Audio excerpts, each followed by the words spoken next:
मैं मोबिन अंसारी, अंसारी क्लासेस से, जीएस की क्लास है। आज बाबर का नेक्स्ट टॉपिक है और आज की टॉपिक है बाबरनामा। और बाबरनामा में हम बाबर के रहस्य के बारे में जानेंगे कि बाबर ने बाबरनामा में क्या क्या कहा और किन बातों का उल्लेख किया, और यहाँ से कई क्वेश्चन आने की संभावना है। तो इसलिए हमें बाबरनामा को अच्छे से पढ़ना होगा कि बाबरनामा क्या है, उसमें क्या कहा, कैसे कहा। तो बाबरनामा बाबर की आत्मकथा है। बाबरनामा बाबर की आत्मकथा है जो मूल रूप से तुर्की भाषा में लिखी गई है। मूल रूप से तुर्की भाषा में। ये क्वेश्चन पता नहीं कितनी बार आ चुका है कि बाबरनामा किस भाषा में लिखी गई है, तो तुर्की भाषा में। अब बाबर ने तुर्की भाषा में अपनी आत्मकथा लिखी। इसे तुझके बाबरी भी कहा जाता है। इसे तुझके बाबरी भी कहा जाता है। इसे वाक़यात बाबरी भी कहा जाता है। और इसमें कुल 378 पेज हैं और 144 इसमें चित्र हैं। तो प्रश्न कभी भी अगर आ जाए, कथन या कारण का कुछ भी आए कि बाबरनामा में पेजों की संख्या, चित्रों की संख्या, तो हमें याद रखना है 378 पेज और 144 चित्र। अब इसमें बाबर ने भारत का वर्णन किया है, भारत की जलवायु के बारे में बताया है, और वो बताता है इसमें कि भारत के लोगों के लिए 3 अभिशाप, अर्थात भारत के लोगों के लिए 3 चीज़ें बहुत ही बुरी हैं। उसके हिसाब से क्या क्या, तो वो कहता है कि भारत में गर्मी बहुत ज़्यादा पड़ती है। भारत में गर्मी बहुत ज़्यादा पड़ती है। भारत में धूल बहुत ज़्यादा चलती है। भारत में लू बहुत ज़्यादा चलती है। और कहता है कि ये भारतीयों के लिए क्या है, अभिशाप है। ये उसका मत हो सकता है, भारतीयों का लिए नहीं, लेकिन हमें जानना होगा, प्रश्न आ जाए कि बाबर के अनुसार क्या क्या चीज़ें भारतीयों के लिए अभिशाप हैं। तो 3 चीज़ें, एक गर्मी, दूसरा धूल और तीसरा लू। इसके बाद वह अपनी इस ग्रंथ में या अपने आत्मकथा में भारत के 7 राज्यों का उल्लेख करता है या 7 शहरों का। तो प्रश्न आ सकता है कि बाबरनामा में भारत के कितने राज्यों का उल्लेख है। तो भारत के कुल 7 राज्यों का उल्लेख है, जिनमें से 2 हिंदू राज्य हैं। एक का नाम मेवाड़ और दूसरे का नाम विजयनगर। एक का नाम मेवाड़ और दूसरे का विजयनगर। और 5 मुस्लिम राज्यों का उल्लेख है। 5 मुस्लिम राज्यों का उल्लेख है, जिनमें दिल्ली, गुजरात, मालवा, बंगाल और बहमनी राज्य। अब इसे हम याद करने के लिए एक मैप का सहारा लेंगे ताकि ये भूले ना और हमें रटना ना पड़े। तो एक मैप बनाना होगा।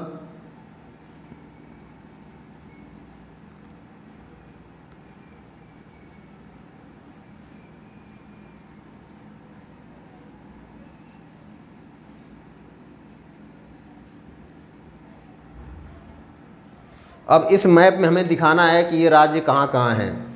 तो हमें दिखाना है कि दक्षिण भारत में 2 राज्य हैं। दक्षिण भारत में 2 राज्य हैं। एक है विजयनगर और दूसरा है बहमनी राज्य।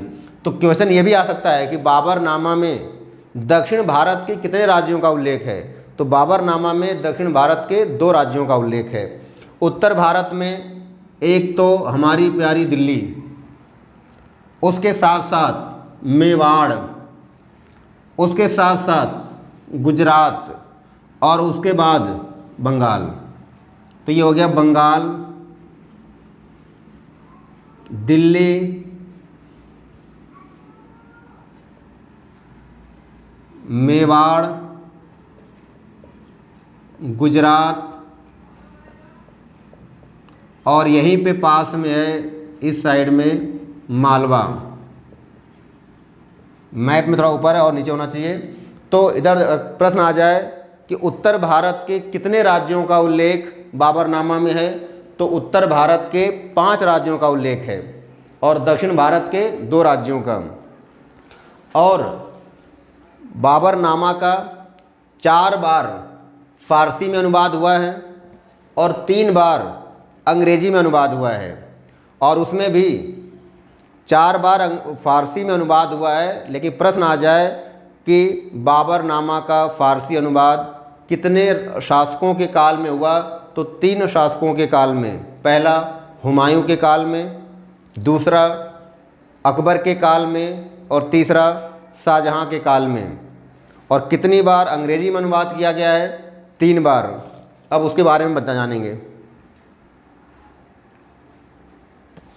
जैसा कि मैं बताया था कि तुझके बाबरी का 4 बार फारसी भाषा में अनुवाद हुआ है, 3 बार अंग्रेजी भाषा में अनुवाद हुआ है। फारसी भाषा में सबसे पहली बार अनुवाद पायंदा खान और जौना खान, इन दोनों ने हुमायूं के काल में तुझके बाबरी का फारसी में अनुवाद किया। और अब्दुल रहीम खाना ने अकबर के काल में तुझके बाबरी का फारसी अनुवाद किया। और अबू तालिब तुर्बाती ने शाहजहां के काल में तुझके बाबरी का फारसी अनुवाद किया। अब यहाँ प्रश्न कुछ भी आ सकता है। प्रश्न आ सकता है कि अकबर के काल में तुझके बाबरी का फारसी अनुवाद किसने किया? तो अकबर के काल में अब्दुल रहीम खाना, शाहजहां के काल में तो अबू तालिब तुर्बाती, और सबसे पहली बार तो हुमायूं के काल में। और इसका 3 बार, तुझके बाबरी का 3 बार अंग्रेजी भाषा में अनुवाद हुआ। सबसे पहले 1905 में मिस A.S. बेबरीज, मतलब श्रीमती A.S. बेबरीज ने तुर्की से अंग्रेजी भाषा में अनुवाद किया। तो प्रश्न ये भी आ सकता है कि किसने सबसे पहली बार तुर्की से अंग्रेजी भाषा में अनुवाद किया? तो A.S. बेबरीज।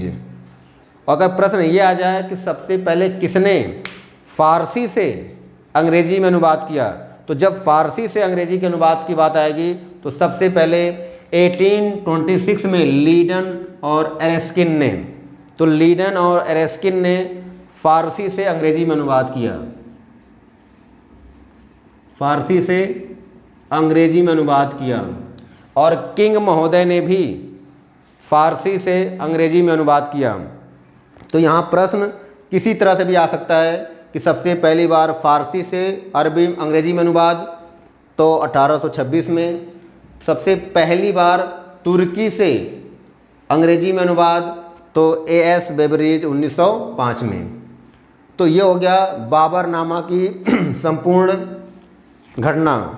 अब इसके बाद हमें ये जानना है कि बाबर मुबैयान पद्य शैली का जनक माना जाता है। बाबर मुबैयान पद्य शैली का जनक माना जाता है। मुबैयान पद्य शैली अर्थात जिसमें मुस्लिम या इस्लामिक नियम कानूनों का उल्लेख किया जाए उसे मुबैयान कहा जाता है। तो सीधा प्रश्न आएगा कि मुबैयान पद्य शैली का जनक किसे कहा जाता है? बाबर को। बाबर ने एक नई प्रथा चलाई थी जिसका नाम था वजहदारी प्रथा। तो प्रश्न आ सकता है कि वजहदारी प्रथा किसके द्वारा चलाया गया?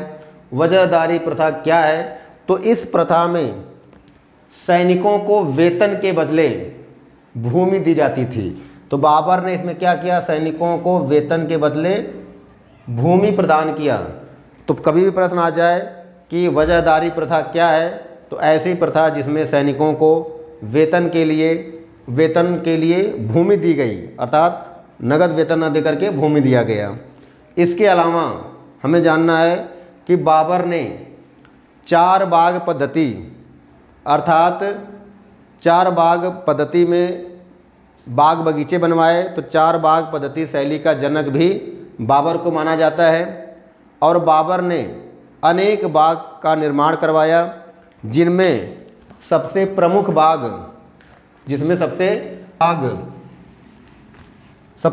बाग का नाम है आराम बाग।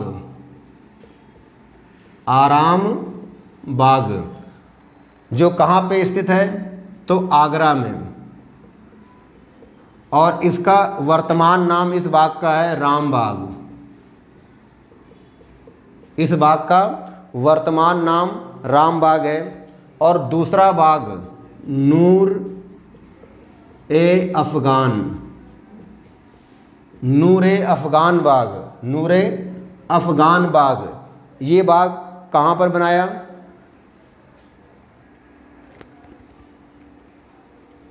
तो बाबर ने एक मुख्य बाग है आराम बाग जो आगरा में, और दूसरा नूर ए अफ़गान बाग जो काबुल में है, काबुल। और इसे बाग ए बाबरी भी कहा जाता है। बाग ए बाबरी भी कहा जाता है। तो कभी प्रश्न आ जाए कि बाग ए बाबरी कहाँ स्थित है? तो काबुल में स्थित है। और बाबर की जो मकबरा या मज़ार इसी बाग में स्थित है। अब इसके बाद कहा जाता है कि बाबर की मृत्यु 26 दिसंबर 1530, बाबर की मृत्यु 26 दिसंबर 1530 को हुई। इसको आगरा के आराम बाग में दफनाया गया, लेकिन इसकी इच्छा थी कि इसे काबुल में दफनाया जाए। तब इसके बड़े बेटे हुमायूं ने इसकी अस्थियों को निकालकर नूर ए अफ़गान बाग में दफनाया और वहीं पर इसका मकबरा बनवाया। तो कभी भी प्रश्न आ जाए कि बाबर का मकबरा कहाँ स्थित है, तो नूर ए अफ़गान बाग में। अब इसके अलावा बाबर ने कुछ मस्जिदों का निर्माण करवाया, तो उस मस्जिदों के बारे में भी हम थोड़ा सा जान लेते हैं। तो बाबर ने भारत में कुछ मस्जिदें भी निर्माण कराई। उन मस्जिदों के बारे में जानना है कि बाबर ने पानीपत में काबुली मस्जिद, कौन सी मस्जिद? काबुली। बाबर ने भारत में और पानीपत में काबुली मस्जिद का निर्माण करवाया, और ये मस्जिद इब्राहिम लोदी के पराजित करने के उपलक्ष्य में, इब्राहिम लोदी के पराजय के उपलक्ष्य में बनवाया। तो प्रश्न आ सकता है कि बाबर ने किस मस्जिद का निर्माण इब्राहिम लोदी के पराजय के उपलक्ष्य में बनवाई? तो काबुली मस्जिद। और काबुली मस्जिद कहाँ पर है? तो हरियाणा के पानीपत में है। इसके बाद बाबरी मस्जिद का निर्माण बाबर के एक सेनापति मीर बाकी ने 1526 में उत्तर प्रदेश के अयोध्या में कराई थी। तो बाबरी मस्जिद का निर्माण बाबर के आदेश पर मीर बाकी कौन है? सेनापति। और इसने कब बाबरी मस्जिद का निर्माण करवाया? 1526 में। और संभल मस्जिद जो कि यूपी में है। तो इस तरह से बाबर का जो काल है वो युद्धों का काल रहा है। इसी विषय में लेन पूल का कथन है कि बाबर एक भाग्यशाली सैनिक था। और इसके बाद में आता है कि वो इसका बड़ा बेटा हुमायूं बीमार था। ऐसा कहा जाता है, किंवदंती है कि वो बीमार था, और बाबर ने अपने बीमार बेटे हुमायूं की चारों तरफ चक्कर लगाया और खुदा से, ईश्वर से प्रार्थना किया कि इसकी बीमारी मुझे लग जाए और मेरी उम्र इसे लग जाए। शायद ऐसा ही हुआ। जैसे जैसे बाबर बीमार होने लगा वैसे वैसे हुमायूं सही होने लगा, और अंततः 26 दिसंबर 1530 को बाबर की मृत्यु हुई। और उसके कुछ दिन बाद अर्थात 30 दिसंबर 1530 को हुमायूं भारत का शासक बना। Babur topic complete. धन्यवाद।